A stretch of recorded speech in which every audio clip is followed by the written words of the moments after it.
সাধনার দ্বারা যে বস্তু প্রাপ্তি হবে, লাভ হবে, হরিনাম কীর্তনের দ্বারা তার বহু মূল্যে, বহু পরে গিয়ে সর্বশেষ থেকে কৃষ্ণ প্রেম লাভ করবে, কৃষ্ণ নাম, কৃষ্ণ প্রেম দিতে পারে। তাই জন্য অন্য সাধনার সঙ্গে সাম্য জ্ঞান হলে নাম অপরাধ হবে। তারপরে এই যে স্তুতি, নামের এত মহিমা, এই শাস্ত্র একটু বাড়িয়ে টাড়িয়ে বলেছে, অতটা না বললেও চলতো, নামের মহিমা এতটা নাও হতে পারে।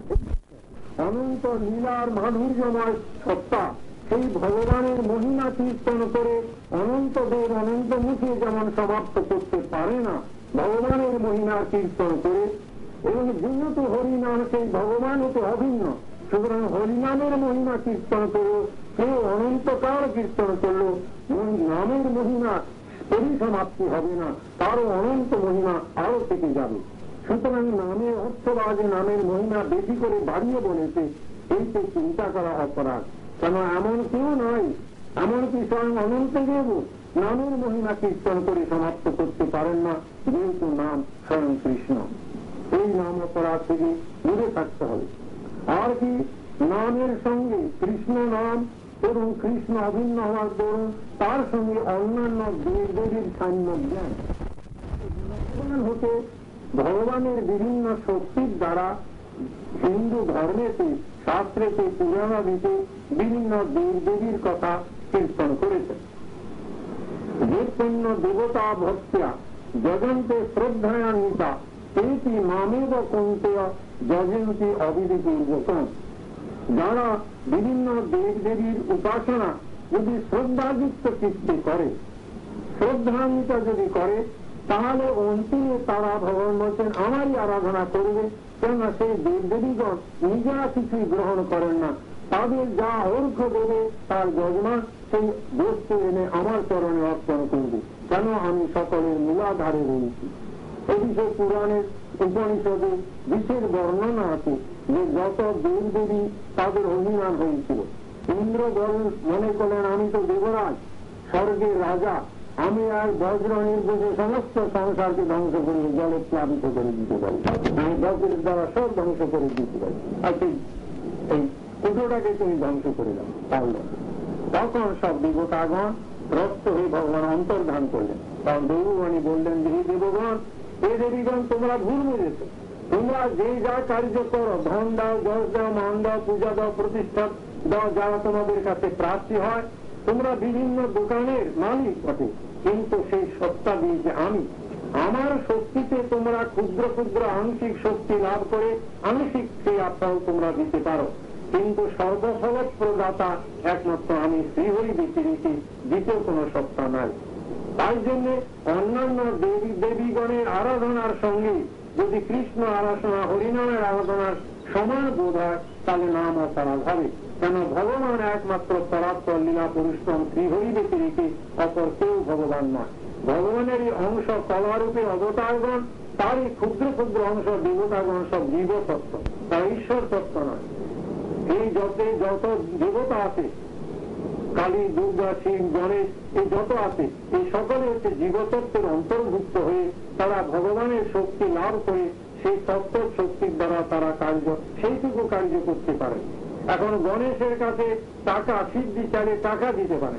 গণেশের কাছে যদি বলে আমার 5টি সন্তান দাও, গণেশ দিতে পারবে না। যদি দেবীর কাছে যায়, তার কাছে 5টি সন্তান চাইলে পাওয়া যাবে, সে আমার অর্থ দিতে পারবে না। প্রত্যেকের নিজের, শিবের কাছে গেলে সে মুক্তি দিতে পারবে, কিন্তু অন্য কিছু দিতে পারবে না। প্রত্যেকের সীমাবদ্ধ শক্তি ভগবানের থেকে লাভ করে তারা সেই কার্য করে, এবং সেই সব ক্ষুদ্র ক্ষুদ্র বস্তু যাদের প্রয়োজন জীবনে, তারা সেই দেবদেবীর আরাধনা করেন। করে ফলে কি হয়, ভগবান বলছেন যদি তারা শ্রদ্ধার সহিত দুর্গা পূজা, কালী পূজা, গণেশ পূজা এইসব করে, যদি শ্রদ্ধা যুক্ত হলে সেই সব দেবতাগণ তারা ফলটাকে দেবে না। যজমানের অর্পিত যে অর্ঘ, সেটা অন্তিমে তেপি মামেব কৌন্তেয় যজন্তি অবিধিপূর্বক। সাক্ষাৎ ভাবে আমার সেবা না করে পরোক্ষ ভাবে আমার দ্বারা শক্তি আমি যাদের দিয়েছি তাদের মাধ্যমে আমার কাছে অন্তিমে এসে তারা পৌঁছবে একদিন। এই জন্য অন্যান্য দেবদেবীর সঙ্গে হরিনাম এবং হরিকে যদি সমান বোধ হয়, তাহলে নাম অপরাধ হবে। আর আরেকটি প্রধান অপরাধ হচ্ছে দ্বিতীয় অভিনিবেশ বা মনের চাঞ্চল্য। হরিনাম করছি, হরে কৃষ্ণ কীর্তন করছি, মনে পড়ছে বাড়ির কথা, ছেলেপুলের কথা, দোকানের কথা, ব্যবসার কথা, অফিসের কথা, এই বিভিন্ন প্রকারের দুনিয়ার যত জঞ্জাল মনের ভিতর সেই সময় আসে। এমনি কর্মক্ষেত্রে ব্যস্ত থাকি, সেই সময় কিছু মনটা অত অস্থির না। যেই যদি 5 মিনিট বসলাম, ভগবানের নাম করবো, হরে কৃষ্ণ মালা নিয়ে বসলাম, তখন দুনিয়ার সারা কথা এসে মনের ভিতরে ঢোকে। একেবারে অনবধানতা। ভগবানের মনঃসংযোগ না হয়ে বিষয় বস্তু অনন্ত রূপ গন্ধ স্পর্শ শব্দাদি যে জগতে, সেই সব বস্তুর দিকে মন বিক্ষিপ্ত চিত্ত হয়ে যদি যায়, তাহলে নাম অপরাধ হবে। এই যে বিভিন্ন প্রকারের নাম অপরাধ বলেছেন, প্রভু নাম আবাস, সদাই নাম অপরাধ, এসব জানিবে ভাই কৃষ্ণ ভক্তির বাধা বিঘ্ন। পরিবর্তন করতে হলে যদি করবে কৃষ্ণ নাম, সাধু সঙ্গ কর, ভক্তি মুক্তি সিদ্ধি বাঞ্ছা দূরে পরিহর, 10 অপরাধ ত্যাজ, মান অপমান অনাসক্তি বিষয় গুঞ্জ, লহ কৃষ্ণ নাম। এই মহাপ্রভুর হচ্ছে নির্দেশ। মহাপ্রভু হরিনাম কলিকাল জগৎকে দিয়েছিলেন। মহাপ্রভু সে হরিনামের দ্বারা হরিপ্রেম প্রদান করেছিলেন। সুতরাং নাম এবং প্রেম প্রদাতা যে ভগবান গৌর হরি বৈকুণ্ঠ নারায়ণ শ্রী হরি জগতে এসেছিলেন, এই নাম প্রেম দেওয়ার জন্য তার পন্থাতে চলতে হলে তার এই নির্দেশ মানতে হবে, এই নির্দেশ পালন করতে হবে।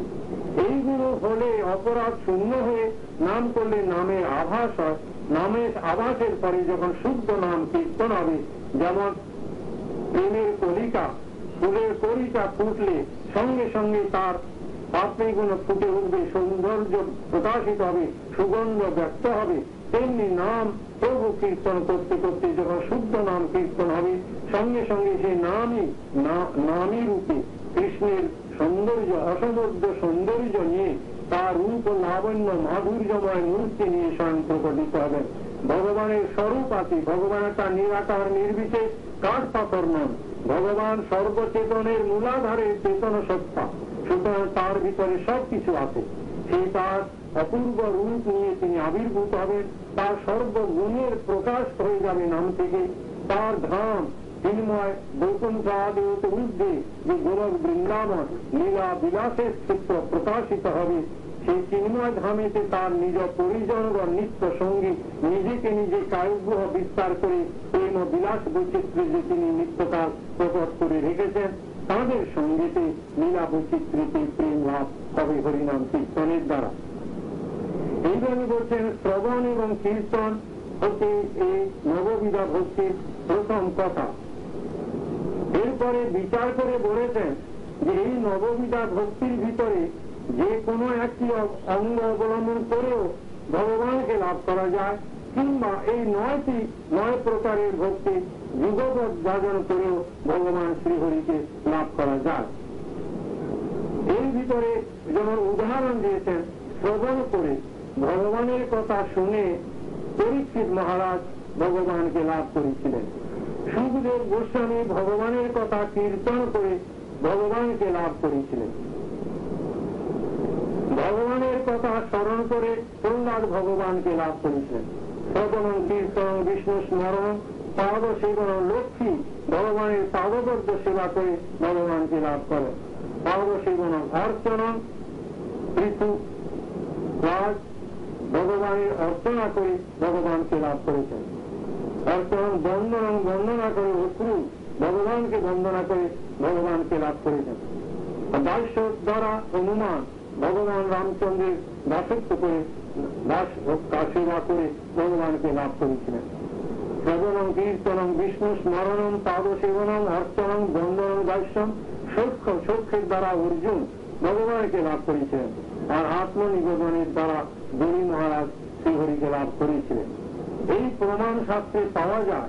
এই যে প্রহ্লাদ এখানে তার পিতাকে বলছেন, অসুরকে বলছেন, দৈত্যকে বলছেন যে শিক্ষা যদি জগতে কিছু করতে হয়, এই নববিধা ভক্তি শিক্ষাটাই হচ্ছে সর্বোত্তম শিক্ষার বিষয়। এই নববিধা ভক্তির প্রথম কথা মনে রাখতে হবে আদৌ অর্পিতা। শ্লোকটায় দিয়েছেন ইতি পুংসার পিতা বিষ্ণু আদৌ ওর পিতা তত শ্রবণম তত কীর্তনম তত স্মরণম অর্চনম বন্দনম দাস্যম সূক্ষ্ম আত্মনিবেদনম। এই নববিধার ভক্তির যেমন বলেছেন একটি অঙ্গ যজন করে ভগবানকে লাভ করা যায়, কিংবা যুগপথ এই নববিধা ভক্তির 9টি অঙ্গকে যজন করে ভগবান শ্রীহরিকে লাভ করা যায়। এই ভিতরে মুখ্যত অর্চন হচ্ছে গৃহস্থ আশ্রমের জন্য। গৃহস্থগণের পক্ষে অর্চন প্রধান ভক্তির অঙ্গ হবে। অর্চন অর্থাৎ গৃহস্থ আশ্রমে গৃহপতি, গৃহের যে আরাধ্য দেবতা শ্রীহরিকে পূজা করতে হবে। গৃহস্থ আশ্রমে ধর্ম যিনি যাজন করবেন বিশদভাবে শাস্ত্র আলোচনা করেছে। মুখ্যত গৃহস্থগণ এই অর্চন রাস্তাতে অগ্রসর হবেন। এই অর্চনের পদ্ধতিতে ষোড়শ উপচারে শ্রীহরি শ্রী বিগ্রহের পূজা হবে। মন্ত্রের দ্বারা মন্ত্রপুত হয়ে ভগবানের অর্চনা করতে হবে, পদ্মার্ঘাদি দিয়ে করতে হবে। তার ভিতরে যার অর্থ যে প্রকারে আছে সেই অর্থের সদ্ব্যবহার হবে নিজের গৃহস্বামী যে ভগবান শ্রীহরি, যার গৃহে আমি সংসার যাত্রা নির্বাহ করছি, স্ত্রী পুত্রাদি নিয়ে যে সংসারের মালিক শ্রীকৃষ্ণ তার আরাধনা করতেন যে গৃহস্থাশ্রমী, তিনি অর্চন করবেন তার যথার্থ সমর্থ অর্থ সেই ভগবানের সেবাতে অর্চনা দিতে এবং ভগবানের অর্চনেতে তার যে বিভিন্ন উৎসবাদী যেমন জন্মাষ্টমী, রাধাষ্টমী বা একাদশী ব্রত, এই বিভিন্ন ব্রতাদি ভগবানের সম্বন্ধিত আছে, তাতে যথাযোগ্য সমর্থ অনুসারে তার উৎসবাদী করে ভগবানের সেবা করতে হবে। যদি গৃহস্থ নিজে খাওয়া দাওয়া ছেলে পুলের বিবাহ দিতে হাজার হাজার টাকা খরচা করে দেবে, আর ঠাকুরের সেবা করবার সময় একটি কলা একটু চাল দিয়ে তার পূজা করে দেবো, বা দুখানা বাতাসা দিয়ে ভগবানের পূজা করে দেব, তাকে বলে দিত্য স্বাস্থ্য। আমার সামর্থ্য আছে কিন্তু আমি সেটা খরচা করছি না ভগবান, তাতে ভগবান পেয়ে যায়। কিন্তু আমার অন্যান্য কার্য করবার জন্য আমি বহু অর্থ পরিশ্রম করে উপার্জন করে ব্যয় যদি করি, তাহলে গৃহস্থ আশ্রমের ধর্ম থেকে চ্যুত হতে হবে। গৃহস্থ আশ্রমের হচ্ছে তার যা কিছু উপার্জিত বস্তু সমস্ত ভগবানকে অর্পণ করে তারই সত্যেন ভঞ্জিতা, ভগবান যখন সেটি আমায় দেবেন তার উচ্ছিষ্ট রূপে, তার প্রসাদ রূপে, তখন আমি বা আমার পুত্র পরিজন সেটি গ্রহণ করবে। এই যদি না করি তাহলে চুরি হবে। অসুরে লুটিয়া খায় কৃষ্ণের সংসার। এই সারা সংসারের মালিক একমাত্র কৃষ্ণ, সেই মানুষকে মালিক না, কিন্তু মালিক হয়ে আমরা বসে আছি। এই মালিকত্ব থেকে বাঁচবার জন্য প্রভুকে যদি সংসারের মালিক করি, তাহলে গৃহস্থ আশ্রমে অর্চন পদ্ধতির দ্বারা ভগবানের কাছে যেতে পারে। যার পয়সা নাই, গরিব দীন দরিদ্র, তার সম্বন্ধে বলেছেন গৃহস্থ আশ্রম হলেও তিনি সেটা মনোময়ী বিগ্রহের সেবা করবেন, অর্থাৎ ভাবনাতে ধ্যানেতে তিনি সেই শ্রী বিগ্রহেরই সেবা করবেন, পূজা করবেন। তাতে কি হয় একটু উদাহরণ দিয়েছেন। এক ব্রাহ্মণ এমন দীন দরিদ্র ছিল, তার পয়সা নেই, সে ঠাকুরকে ভোগ দেবে থেকে কিছু নেই, কিন্তু ইচ্ছা যে আমি ভগবানকে সর্বোত্তম জিনিস, যত ভালো ভালো জিনিস হয় আমি ভগবানকে অর্ঘ্য দেব। তাই তিনি ধ্যানস্থ হয়ে, পয়সা তো নাই, গরিব লোক, তিনি বুঝে ধ্যান করতেন। ধ্যানেতে তার হৃদয়েতে তার আরাধ্য দেবের মূর্তিকে আবাহন করেছেন, তাকে বলে মনোময়ী বিগ্রহ। ভগবানের বিগ্রহ 8 প্রকার ভাগবতে বলেছেন। কর্তা বিগ্রহ 8 প্রকার, তার একটি হচ্ছে মনোময়ী বিগ্রহ। মানুষে ভগবানের স্বরূপকে আবাহন করে হৃদয়তে স্থাপন করে মনে মনে ধ্যান করছে, চোখ বুঝাতে ঠাকুর এসে বসেছেন সিংহাসনে বসে। তিনি মানুষের চিন্তা করছেন আমার ঠাকুরকে আমি সোনার সিংহাসনে বসাবো, তাতে মুক্তা মাণিক্য দিয়ে সাজানো সর্বোত্তম যে সিংহাসন, সেই ভেলভেট লাগানো, এই সে মনে চিন্তা করছে সেই সিংহাসনে ঠাকুরকে বসাবো। বসিয়ে তার জন্য যত রকমের ফল, ভালো ভালো ফল, সেই সব এনে আয়োজন করে সামনে রেখেছেন। তারপরে ভালো ভালো খাদ্য সব মনে মনে রান্না করেছেন। তারপরে খুব ঘন ভালো গাই, পুষ্ট গায়ের দুধ নিজের হাতে দুয়ে, সেই দুধ দিয়ে ঘন করে তাদের অতি সরু চাল দিয়ে মিস্ত্রি আদি দিয়ে তাদের পায়েস রচনা করে, পায়েস করে সোনার থালাতে ভগবানকে দেবে। তো সামান্য কাঁচা থালা কেন দেবে? সে ভগবানকে সোনার থালাতে সে পায়ে ঢেলে দিয়ে ভাবছে যে এটা তো গরম, ধোয়া উঠছে, তাই তো ভগবানের খেতে হয়তো কষ্ট হবে, তাই আঙুল দিয়ে দেখতে যে কতটা গরম হয়, যে দিয়েছে উনি তার ধ্যান ভঙ্গ হয়ে গেল। যখন ধ্যান ভেঙে গেল তখন বৈকুণ্ঠে নারায়ণ এসে উঠেছেন। লক্ষ্মী পদসেবা করছেন যে প্রভু আপনি হাসলেন কেন? বলে দেখলেন আমার ভক্ত, সে আমার সেবা এইভাবে করেছে, তাতে আমার কষ্ট হয় গরম পায়েস খেতে, তাই জন্য হাত দিয়ে দেখেছে তার হাতে ফোসকা পড়ে গেছে। যখন ধ্যান ভগ্ন হলো দেখে তো আঙুলটা খুলে গেছে, ফোসকা পড়ে গেছে। তাই তখন ভগবান তাকে আকর্ষণ করে বৈকুণ্ঠে তাকে স্বরূপ মুক্তি প্রদান করেছিলেন। এইভাবেও গৃহস্থ আশ্রমে যে নিঃস্ব ব্যক্তি সেই মনেতে ভগবানকে ষোড়শ উপাচারে পূজা করে অর্চনা করে ভগবানকে লাভ করতে পারে। যার প্রাকৃত জগতে সামর্থ্য আছে, অর্থ আছে, যা কিছু আছে, সেইকে ভগবানকে দিতে হবে। সংসারের যাবতীয় বস্তুর মালিক হচ্ছেন শ্রীহরি, তাকে অর্পণ করে তাতে নিতে হবে। তেন তত্ত্বেন বঞ্জিতা মাদৃঢ় পশ্যতি ধনম, এই উপনিষদ বলেছেন। সমস্ত সংসারটা হচ্ছে কৃষ্ণের, অসুরের লুটিয়া খায় কৃষ্ণের সংসার, এই বলছে মহাজনগণ। সুতরাং যার জিনিস তাকে দিয়ে যদি আমরা গ্রহণ করি, তিনি যদি আমাদের দেন, তাহলে চুরি করা হবে না।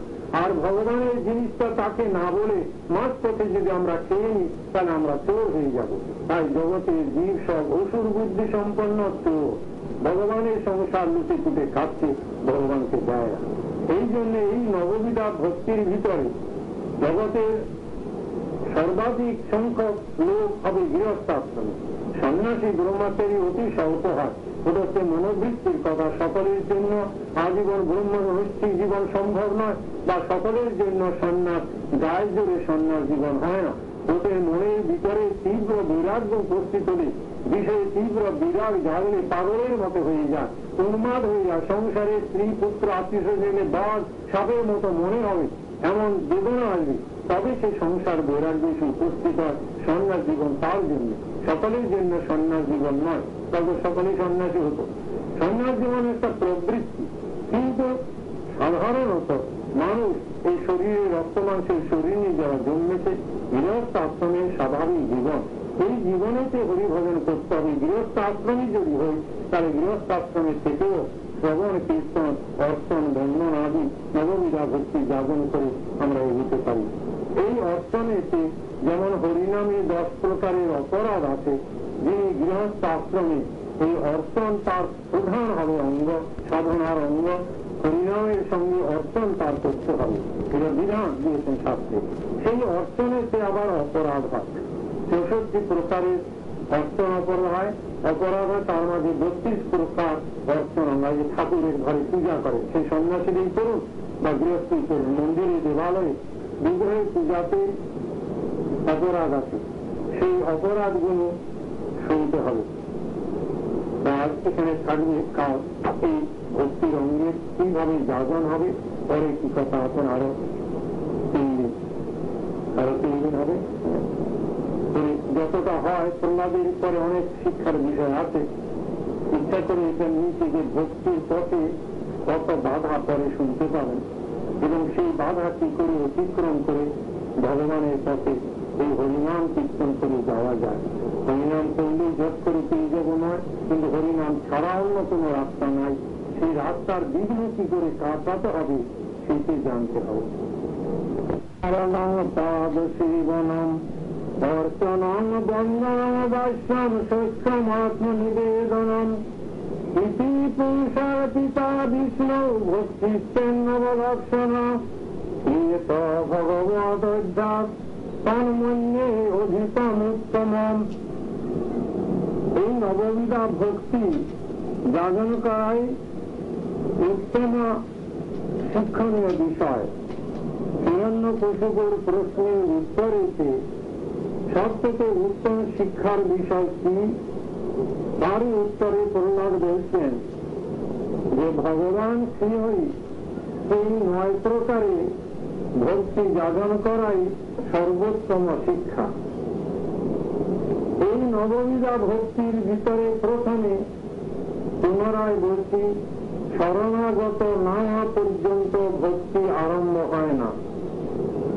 প্রথমে প্রপত্তি, ভগবৎ চরণে প্রপত্তির পরেতে ভগবানের কথা শ্রবণ, সাধু গুরুর মুখে শ্রবণ করতে হবে।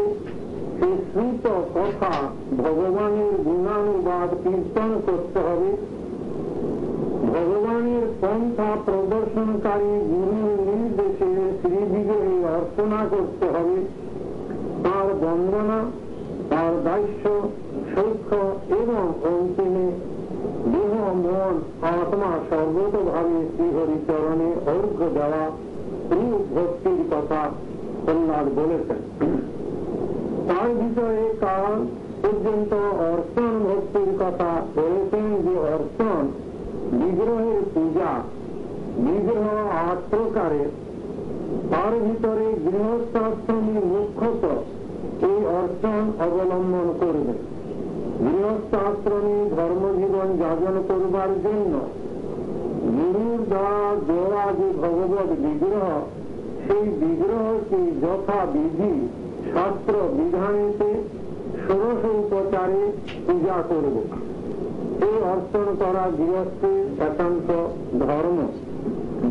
যার যে পরিমাণে অর্থ আছে, সেই অর্থ দ্বারা ভগবানের নিত্য পূজা এবং তার উৎসবাদী উদযাপন করার জন্য অর্জিত অর্থ ব্যয়িত হবে।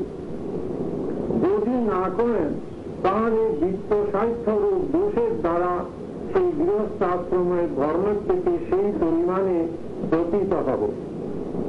আর যার গৃহস্থাশ্রমে অর্থ মোটেই নেই, দরিদ্র, বস্তু সংগ্রহ করে বিগ্রহকে অর্পণ করবার মতো সামর্থ্য নেই, তিনি মুখ্যত মনোময়ী বিগ্রহের অর্চনা করবেন। নিজের হৃদয়ে ধ্যানস্থ হয়ে সকল প্রকার সর্বশ্রেষ্ঠ বস্তু বিশ্বের রচনাতে যাহাতে সহজে মনের ভাবনার দ্বারা আহরণ করে ভগবানের চরণে অর্ঘ্যরূপে অর্পণ করলে ভগবান সেই অর্পণ গ্রহণ করেন। এইভাবে বলেছেন যে এই যে 9 প্রকার ভক্তি, এই 9টি ভক্তি যাপন করলে ভগবানকে লাভ করা যায়, অথবা এই 9 প্রকার ভক্তির ভিতরে যে কোনো একটি অঙ্গ যদি কেউ সুষ্ঠুভাবে শাস্ত্র বিহিত পন্থাতে যাপন করেন, তার দ্বারাও ভগবান প্রসন্ন হন এবং ভগবানকে অন্তিমে লাভ করা যায়।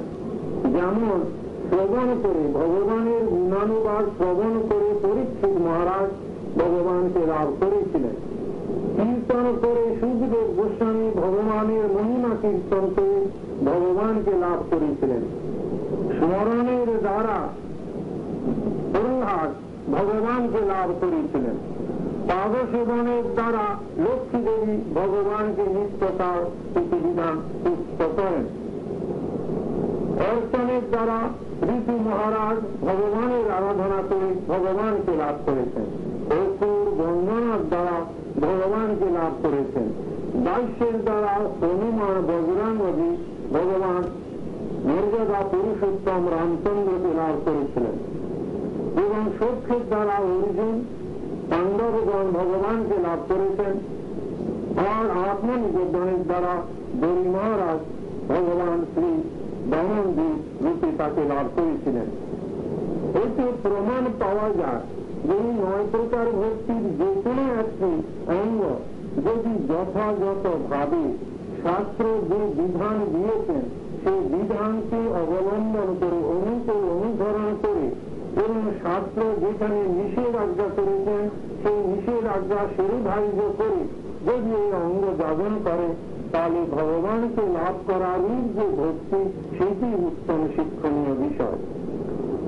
তার মধ্যে অধিকম উত্তম, উত্তম অধিকম বলতে প্রহ্লাদ এখানে উত্তমা ভক্তির কথা নির্দেশ করেছেন।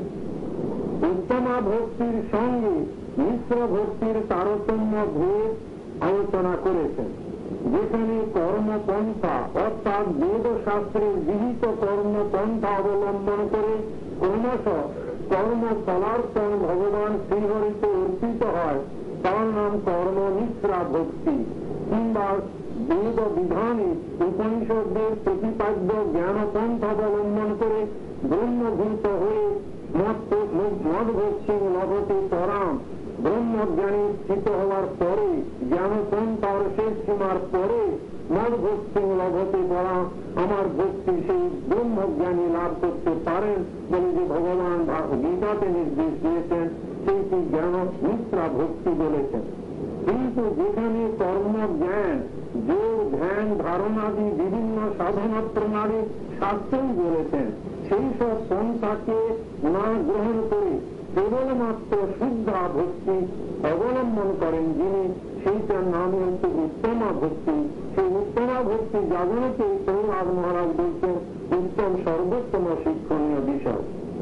এই উত্তমা ভক্তির স্বরূপ শ্রী রূপ গোস্বামী পাঠ ভক্তি রসামৃত সিন্ধুতে বিশদভাবে বর্ণনা করেছেন যে উত্তমা ভক্তির স্বরূপ ভাগবতের প্রারম্ভ অদূর্ষদে ভক্তির অহংকৃতি অপ্রতিহতা যারা আত্মা সম্প্রসিদ্ধতি বলে যে কীর্তন করেছেন, যেখানে বলেছেন ঋষিকে না ঋষিকেশ সেবনং ভক্তি উত্তমা। ভগবানের একটি নাম ঋষিকেশ। ঋষিক শব্দের অর্থ ইন্দ্রিয়। ইন্দ্রিয় প্রতি যিনি তিনি ঋষিকেশ ভগবান শ্রীহরি। সর্ব ইন্দ্রিয়ের দ্বারা ঋষিকের অধিপতি যে ভগবান নারায়ণ ঋষিকেশ, তার সেবা করার নাম ভক্তি। ঋষিকেশ সেবনং ভক্তি উত্তমা। এই উত্তমা ভক্তির বিশেষ বিশ্লেষণ শ্রীমন মহাপ্রভুর প্রদর্শিত পন্থাতে কি সেটি বিশেষভাবে আলোচনার বিষয়। কেননা মহাপ্রভু উত্তমা ভক্তির স্বরূপ বিশ্বকে যা দিয়েছিলেন তা পূর্বে কোন অবতারে কোন আচার্য একথা দেয়নি, যা মহাপ্রভু একমাত্র জগৎকে দিয়েছেন। সত্য যুগে যে উত্তমা ভক্তির সন্ধান কেউ পায়নি, যে ত্রেতা দাপরে যাহা লভ্য হয়নি, স্বয়ং ভগবান কৃষ্ণ দাপরের যুগে অবতীর্ণ হয়ে যে প্রেম ভক্তির স্বরূপের শুদ্ধ স্বরূপ জগৎজীবকে বুঝতে পারেনি, সেইটি মহাপ্রভু দিয়েছেন অনর্পিত তরুণ চিরাগ। সত্য ত্রেতা দাপর কলি এই পূর্বে যিনি দেয়নি সেইটি অর্পিত করেছেন চৈতন্যদেব। অনর্পিত তরুণ চিরাগ করুণা অবতীর্ণ করো, দান করবার জন্য, সর্বতভাবে যাওয়ার জন্য করুণা করে কলিকালে সেই ভগবান বৈকুণ্ঠ নারায়ণ নবদ্বীপ ধামে অবতীর্ণ হয়েছিলেন। কিসের জন্য? সমর্পিত, তাকে কিছু হাতে রেখে না, সর্বতভাবে সম্পূর্ণভাবে সমর্পিত উন্নত উজ্জ্বল রসাম সভক্তি প্রিয়। চৈতন্যদেবের দান এখানে যা পূর্বে কোন মহাজন, কোন আচার্য, কোন যুগে কোন ভগবানের অবতার দেয়নি। সত্য ত্রেতা দাপর কলিতে মহাপ্রভু পূর্ব পর্যন্ত যা দেননি, সেই মহাপ্রভুর যে অবদান উন্নত উজ্জ্বল রস সভক্তি শ্রী যে প্রাপ্তির জন্য যে উত্তমা ভক্তি, তার বিশ্লেষণ শ্রীরূপ গোস্বামী পাদ ভক্তি রসামৃত সিন্ধু করেছেন। প্রহ্লাদ মহারাজ এখানে তার ইঙ্গিত মাত্র করেছেন। সেইটি হল অন্যাভির অসিতা শূন্যম জ্ঞান কর্মাদ্বনাবৃতম আনুকূল্যেন কৃষ্ণানুশীলনম ভক্তি উত্তমা। এই উত্তমা ভক্তির স্বরূপ শ্রীমন মহাপ্রভুর দ্বারা দেওয়া যে উন্নত উজ্জ্বল রস প্রাপ্তির পন্থাতে যে ভক্তি, সেই ভক্তির স্বরূপ বিশেষ আছে। সেই ভক্তি কি? অন্য অভিলাষিতা শূন্য। সেই ভক্তিতে কোন প্রকার অভিলাষ আকাঙ্ক্ষা থাকে না। কি কি আকাঙ্ক্ষা হয়? জীবের ধর্ম মানে পুণ্য কর্ম। পুণ্য বেদে বিধানে যেসব কর্ম তাকে বলে পুণ্য কর্ম। সেই সব পুণ্য কর্ম করলে স্বর্গাদি লাভ হয়। এই পুণ্য কর্মের দ্বারা স্বর্গ প্রাপ্তির আকাঙ্ক্ষা জীবনে নেই। নানান ধর্ম অর্থ, কোন অর্থ কামনা যেখানে নেই, ধর্ম অর্থ কাম জাগতিক কোন বিষয় বাসনা যেখানে নেই, এমনকি মোক্ষ পর্যন্ত যেখানে রায় রহিত হয়েছে, মোক্ষ বাঞ্ছাও যার যেখানে স্থান নাই। শুধু তাই না, ধর্ম চাই না, অর্থ চাই না, কাম চাই না, মোক্ষ চাই না। এই চাইবার যে প্রবৃত্তি জীবের হৃদয়ে অনন্তকাল ধরে সেবার মতো আটকে রয়েছে, তার সর্বতভাবে আমনতাকে সরিয়ে দিতে হবে হৃদয় চিত্রের থেকে। ভক্তিতে এর কোন প্রকারের স্থান নেই। মোক্ষ কামনা, ধর্ম, অর্থ, কাম ত্রিবর্গের লালসা বৃত্তি পর্যন্ত হৃদয় থেকে প্রয়োজিত হওয়া চাই শুদ্ধ ভক্তি। যে উত্তম ভক্তি জাগরণের দ্বারা মহাপ্রভুর আনিত পূর্ব যুগে যা পাওয়া যায়নি উন্নত উজ্জ্বল রাস, অর্থাৎ প্রেম ভক্তির পরাকাষ্ঠা গোলক বৃন্দাবনে ব্রজ লীলার মহামাধুর্য রসে যা কেবলমাত্র প্রাপ্ত, তা এই চার প্রকারের আশঙ্কা সর্বতভাবে হৃদয় থেকে সরাতে হবে। এই করলেই ভক্তি হয় না। কেউ ধর্ম চায় না, অর্থ চায় না, কাম চায় না, মোক্ষের আশঙ্কা নেই, তাহলেই যে ভক্তি হবে তা নয়। এটা নিষেধ বাচক, ভক্তিতে স্থান নেই। আর জ্ঞান কর্মাদির দ্বারা অনাবৃত। কর্ম মানে বৈদিক কর্ম, বৈদিক পন্থায় জ্ঞান, ধ্যান, যোগ, এই যে শাস্ত্র বিধানতে যেসব অন্যান্য সাধন প্রণালী আছে, সেই সব সাধন প্রণালীর দ্বারা ভক্তি আবৃত হবে না, ভক্তিকে আচ্ছাদন করতে পারে না। কিন্তু এইসব সাধন প্রণালী যদি ভক্তি অনুগামী হয়, তব অধীন হয়, তাহলে সেই প্রকারে এই সমস্ত বিভিন্ন সাধন অঙ্গ স্বীকার করা যায় ভক্তিতে। কিন্তু যদি সেই সমস্ত সাধনা ভক্তিকে অতিক্রম করতে চায়, সেখানে ভক্তির স্থিতি নেই, ভক্তি তাকে অগ্রাহ্য করে দেন সেই সংখ্যাকে। এই দুটি হল নিষেধ উত্তমা ভক্তি। আর মুখ্য স্বরূপ, তার স্বরূপ লক্ষণ আনুকূল্যন কৃষ্ণানুশীলন ভক্তির উত্তমা। অনুকূল ভাবে ভগবান শ্রীকৃষ্ণের অনুশীলনের নাম উত্তমা ভক্তি। এখন কৃষ্ণের অনুশীলন বলতে কি বোঝায়? নারায়ণের অনুশীলন, বিষ্ণুর অনুশীলন, ভগবান বাসুদেবের অনুশীলন, দ্বারকাধীশ কৃষ্ণের অনুশীলন না বলে ব্রজেন্দ্র নন্দন কৃষ্ণচন্দ্রের অনুশীলনের কথাই উত্তমা ভক্তি মহাপ্রভুর প্রদর্শিত পন্থী। আরাধ্য ভগবান ব্রজেশ তনয় চৈতন্যদেবের এই মত যে আরাধ্য ভগবানের পরাত্পর স্বরূপ হচ্ছে ব্রজেন্দ্র নন্দন। ব্রজেন্দ্র হচ্ছেন নন্দ রাজা, নন্দের পুত্র নন্দ নন্দন শ্রীকৃষ্ণ, বন বিহারী, ব্রজ বন বিহারী, লীলা বিলাসী রসস্বরূপ যে ভগবান শ্রীকৃষ্ণচন্দ্র, তাকে বলে স্বয়ং কৃষ্ণ ব্রজে ব্রজেন্দ্র নন্দন, গোপ দেশ গোপ বিমান। এই যে ভগবানের অনন্ত প্রকারের অবতার আদির যে মূল পুরুষ অবতারী কৃষ্ণ, কৃষ্ণাস্তি ভগবান স্বয়ং বলে ভাগবত প্রতিপাদন করেছেন। সেই স্বয়ং কৃষ্ণ হতে তার অনন্ত অবতার প্রকাশিত হয়েছে। স্বয়ং কৃষ্ণ যোগমায়ার দ্বারা নিজেকে একই রূপ কিন্তু বহু মূর্তিতে যখন একই সময় প্রকাশ করেন, যেমন রাসলীলাতে করেছিলেন বা মহিষী বিবাহিত করেছিলেন, সেইটি হচ্ছে ভগবানের প্রকাশ মূর্তি।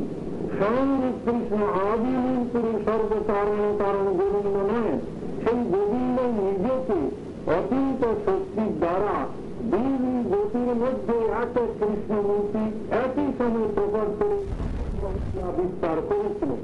কিংবা 16,100 মহিষীকে একই সময়ে বিভিন্ন প্রাসাদেতে, বিভিন্ন ক্ষেত্রেতে, মহাদেশে যুগবৎ 16,108 মূর্তি প্রকট করে একই মূর্তি কিন্তু বহুত্ব করে তিনি প্রকাশ করে মহিষী দেবা প্রকাশ করেছিলেন।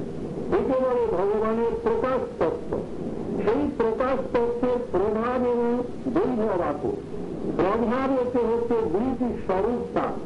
এক প্রকারে তিনি নাম এবং বর্ণ বই আর সব কৃষ্ণের সমান। তিনি হচ্ছেন বলরাম, বর্ণ শুভ্র, নাম বলরাম, কিন্তু স্বয়ংরূপ কৃষ্ণ হতে অভিন্ন। এই বলরাম দুই প্রকারে স্বয়ংরূপ কৃষ্ণের সেবা করে। তার প্রভাবে কি এক প্রকারে 10 রকমের কৃষ্ণের সেবা করেন স্বয়ংরূপ কৃষ্ণের। আদি কৃষ্ণ যে ব্রজনন্দন কৃষ্ণ, তার ছত্র চামর সজ্জা ব্যবনাদি রূপে বলরাম সমস্ত চেতন জগৎ জড়িয়ে কোনো বস্তু সেখানে নেই, সেই চেতন সত্তাকে স্বয়ংরূপ কৃষ্ণের সেবা করেন। অপরদিকে সেই বলরাম অর্থাৎ স্বয়ংরূপ কৃষ্ণের স্বয়ং প্রকাশে বৈভব মূর্তি হচ্ছেন আদি ও মূল সংকর্ষণ। সেই মূল সংকর্ষণ হচ্ছে বাসুদেব, সংকর্ষণ প্রদ্যুম্ন অনিরুদ্ধ, মথুরাপুরে দ্বারকাপুরে প্রভু বিভূষ প্রভু চতুর্ভুজ মূর্তি, সেই মূল সংকর্ষণ বলরাম হতে প্রকাশিত হয়েছে। তারাও পূর্ণ হতে পূর্ণ প্রকাশিত হয়েছে, কিন্তু আদি পূর্ণ স্বয়ংরূপ কৃষ্ণ ব্রজেন্দ্র নন্দন।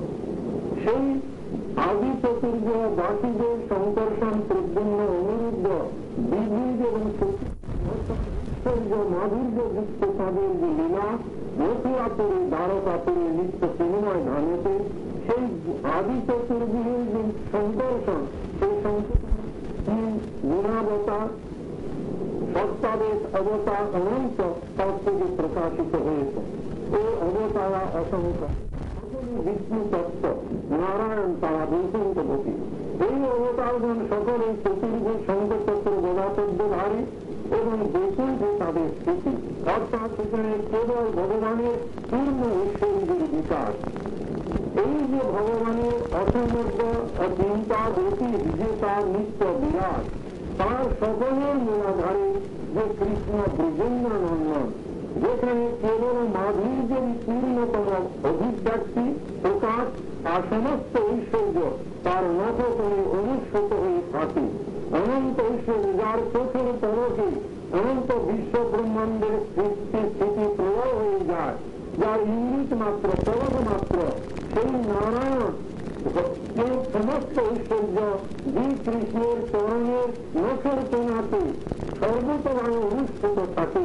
এটিও তাকে চাপা দিয়ে তার মাধুর্য নখের উপরে প্রেম বৈচিত্র বিকাশ করেন।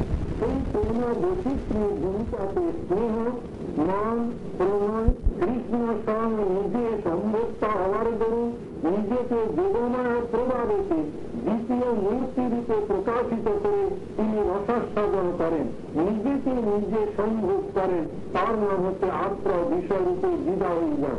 একই বস্তু বিদা হয়ে পূর্ণ দুটি পূর্ণ, কৃষ্ণ সম্ভোক্তা রূপে তিনি পূর্ণ এবং রাধিকা কৃষ্ণের দ্বিতীয় পরবরে সেই কৃষ্ণের দ্বারা গ্রহীত অবস্থা কৃষ্ণ তারও পূর্ণত্ব। পূর্ণাপূর্ণ উদত্ততে পূর্ণস্ব পূর্ণমাদায় পূর্ণমেব অবশিষ্যতে। এই যে ভগবানের অচিন্ত ব্যাপার এই জগতে মানুষের কল্পনার ভিতরে মোটেই নেই, সেই পরকারে যে কৃষ্ণের চমৎকারিতা, তার প্রেম ও বৈচিত্র্যের মহা সৌন্দর্য সার, সেই কৃষ্ণের অনুশীলন করতে বলেছেন মহাপ্রভু। কেন? তাই কৃষ্ণের পরাত্পরতা, ভগবানের অসমগ্রের অন্তিম স্বরূপ যে তার প্রেম ও বৈচিত্র্যময় স্বরূপ, যার অনুশীলন করলে এই প্রেম ও মাধুর্য রসে মহাভাবের পর্যন্ত জীবের গতি নিয়ে যেতে পারে তার আরাধনা কর্ম উন্মুক্ত করবার জন্য। মহাভাব স্বরূপে কেবলমাত্র রাধিকাই শ্রীকৃষ্ণ নন্দনন্দনের তিনি সেবা করে নন্দনন্দনকে সর্বতভাবে সুখ বিধান করতে পারেন।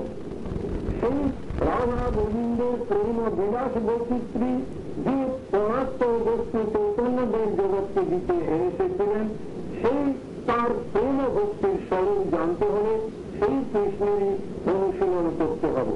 অনুশীলন মানে চর্চা, তার নাম কীর্তন করতে হবে, তার রূপে স্মরণ করতে হবে, তার গুণে কীর্তন করতে হবে, তার ধানের চিন্তা করতে হবে, তার পরিজনগণের কথা হৃদয়ে আনতে হবে এবং পরিকর অর্থাৎ নিজের অনন্ত কাব্য বিস্তার করে যে তিনি বিলাস বৈচিত্র্য শান্ত রূপে রসে, বাষ্য রসে, সূক্ষ্ম রসে, বাৎসল্য রসে এবং মধুর রসিতে যে লীলা বিলাস করেন তার অনুশীলন করতে বলছেন চৈতন্যদেব।